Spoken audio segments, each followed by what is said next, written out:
चलिए आज के इस एक्सप्लेनर में सीधे मुद्दे पर आते हैं। आज हम एक ऐसे विलन की बात कर रहे हैं जो हर दिन हमारी मेंटल बैटरी को बिल्कुल जीरो कर देता है। जी हाँ, हम बात कर रहे हैं उस थकावट की जहां दिन के अंत तक रात को क्या खाएं ये सोचना भी किसी पहाड़ तोड़ने वाले टास्क से कम नहीं लगता। लेकिन जरा सोचिए, क्या हो अगर इस रोज रोज की उलझन और मानसिक थकान को हमेशा के लिए खत्म किया जा सके। आज हम सोर्स मटेरियल से सीधे लिए गए CEO रूटीन को डिकोड करेंगे। ये सिर्फ एक थ्योरी नहीं है, बल्कि एक ऐसा एक्शनेबल डेली वर्कफ्लो है जो इस डिसीजन फटीग वाली प्रॉब्लम को जड़ से उखाड़ फेंकने का दावा करता है।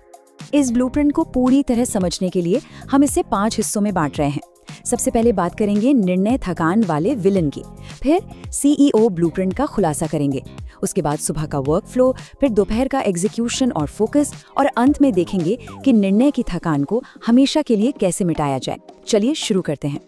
भाग 1, निर्णय थकान का विलेन। कहानी की शुरुआत हमारे मेन विलेन से ही होती है, एक ऐसी अदृश्य शक्ति जो दिन खत्म होते होते हमारी सोचने समझने की ताकत को पूरी तरह चूस लेती है। अब ये निर्णय की थकान या डिसीजन फटीग आखिर है क्या? आसान भाषा में कहें तो दिन भर लगातार छोटे बड़े फैसले लेते रहने से हमारे दिमाग की एनर्जी कम होने लगती है।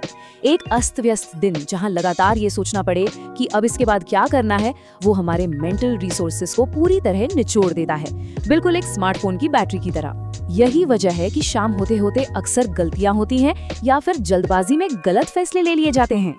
सोर्स मटेरियल का ये कोड वाकई बहुत बोल्ड है। ध्यान दीजिए, ये सिर्फ थकान को कम करने की बात नहीं कर रहा है, बल्कि इससे हमेशा के लिए मिटाने का वादा कर रहा है।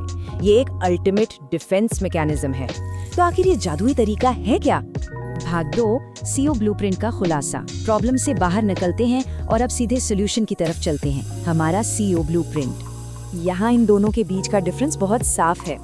एक तरफ है वो थका देने वाली दिनचर्या जो पूरी तरह से रिएक्टिव होती है, मतलब हर पल एक नया चुनाव जो सिर्फ और सिर्फ कंफ्यूजन पैदा करता है, और दूसरी तरफ है CEO रूटीन जो एकदम प्रोएक्टिव और स्ट्रक्चर्ड है। इसमें ऑप्शंस को जानबूझकर बहुत कम कर दिया जाता है। चॉइसेस कम होंगी तो दिमाग थकेगा भी कम। सिंपल, ये स्ट्रक्चर्ड वर्कफ्लो मानसिक थकावट के खिलाफ हमारा सबसे तगड़ा हथियार है। अब इस ब्लूप्रिंट को एक प्रैक्टिकल दिनचर्या बनाने के लिए एक स्पष्ट टाइमलाइन में सेट करना बहुत जरूरी है। भोर के समय सुबह का सेटअप, दोपहर में काम का मेन एग्जीक्यूशन और शाम को रैप अप। ये क्रोनोलॉजिकल फ्लो इस पूरी थ्योरी को एक बहुत ही ठोस डेली वर्कफ्लो में बदल देता है। भाग 3, सुबह का वर्कफ्लो और सेटअप। तो चलिए दिन के सबसे पहले और सबसे क्रिटिकल हिस्से से शुरू करते हैं। ये वो फेज है जहाँ हमें बिना किसी मेंटल प्रेशर के एकदम कंट्रोल के साथ दिन की शुरुआत करनी है। सुबह उठते ही दिमाग को किसी काम में नहीं उलझाना है। पहला स्टेप, सुबह सुबह आने वाली चॉइसेस को ऑटोमेट कर दें। दूसरा स्टेप, रात में जो रूटीन तय किया था बस उसे बिना सोचे समझे फॉलो करें।